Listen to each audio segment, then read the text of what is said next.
বৈশ্বিক উত্তর global north এবং বৈশ্বিক দক্ষিণ গ্লোবাল সাউথের ধারণা কি? বৈশ্বিক উত্তর এবং বৈশ্বিক দক্ষিণ হচ্ছে আর্থসামাজিক ও রাজনৈতিক বৈশিষ্ট্যের ভিত্তিতে ধনী ও দরিদ্র এই দুই ধরনের দেশগুলোর দুটো গোষ্ঠী।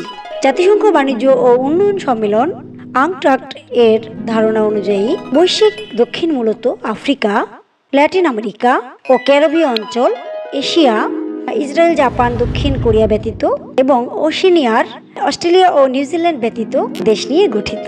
বৈশ্বিক দক্ষিণের বেশিরভাগ দেশের জীবনযাত্রার মান নিম্ন আয়, উচ্চ দারিদ্র্য, উচ্চ জনঘনত্ব, সীমিত শিক্ষাগত সুযোগ লাভ, নিম্নমানের স্বাস্থ্য ব্যবস্থা ইত্যাদি বৈশ্বিক দক্ষিণের অন্যতম বৈশিষ্ট্য।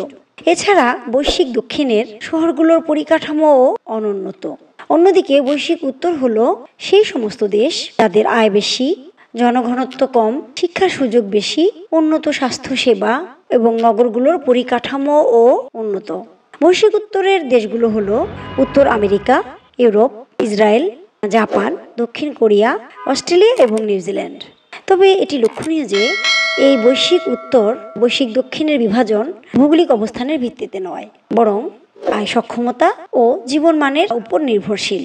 এক কথায় বলা যায়, বিশ্বের উন্নত দেশগুলো বৈশ্বিক উত্তরের দেশ এবং অনুন্নত এবং উন্নয়নশীল দেশগুলো বৈশ্বিক দক্ষিণের দেশ হিসাবে বিবেচিত।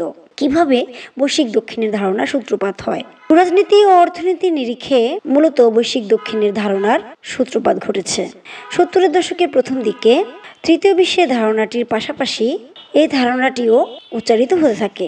আন্তর্জাতিক অর্থনৈতিক বিন্যাস বা ওয়ার্ল্ড ইকোনমিক অর্ডারের ভিত্তিতে ব্র্যান্ডেন কমিশন প্রতিবেদনে প্রথম এই ধারণাটি পাওয়া যায়।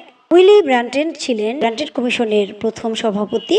এই কমিশন প্রথম বিশ্বের সব দেশকে পার ক্যাপিটা ইনকামের ভিত্তিতে দুই ভাগে ভাগ করে বা চিহ্নিত করে। মূলত সেই ধারণা থেকেই পৃথিবীর সব দেশগুলোকে অর্থনৈতিক ভিত্তি বা সক্ষমতার নিরিখে বৈশ্বিক উত্তর এবং বৈশ্বিক দক্ষিণ নাম দেওয়া হয়।